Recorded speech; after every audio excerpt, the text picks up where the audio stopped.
How to write the perfect academic paragraph. Hi, I'm Gabby from mythesiscoach.com, and today I want to talk about one of my favorite things, paragraphs. Man, I love me a good paragraph. So beautifully contained, so well organized. So let me explain to you how to get that done in your academic writing or your thesis. So first of all, you need to remember what a paragraph is doing in your academic writing. A paragraph is there to impart your academic argument to the reader. And an academic argument is a strong statement backed up by evidence from any credible source like academic text, other kinds of literature, your data, or whatever it may be.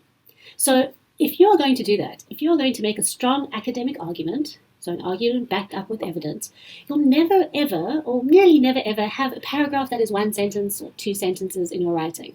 It just doesn't make sense because that doesn't give you enough space to build that academic argument.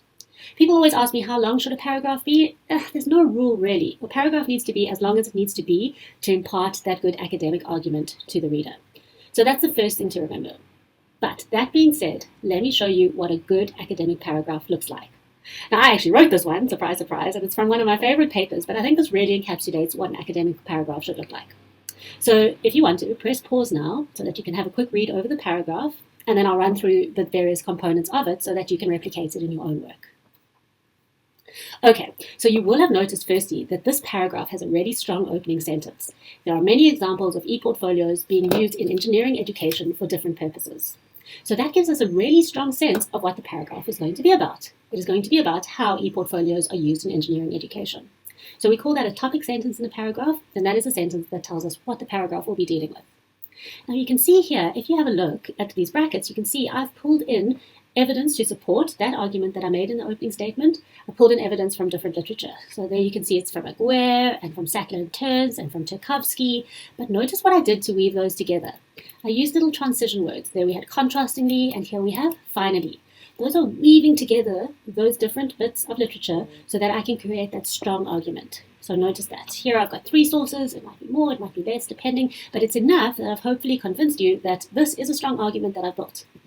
And then at the end, you can see an end sentence that rounds it all up. These examples hint at the potential for the technology of e-portfolios within higher education. So I've rounded up, I shared these three things with you. A little so what sentence saying these examples hint at the potential for the technology. So there we have it. That is, can I say it?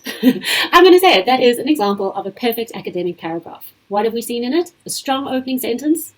We've seen evidence tied together using those transition words, woven together into that argument, supporting my strong statement.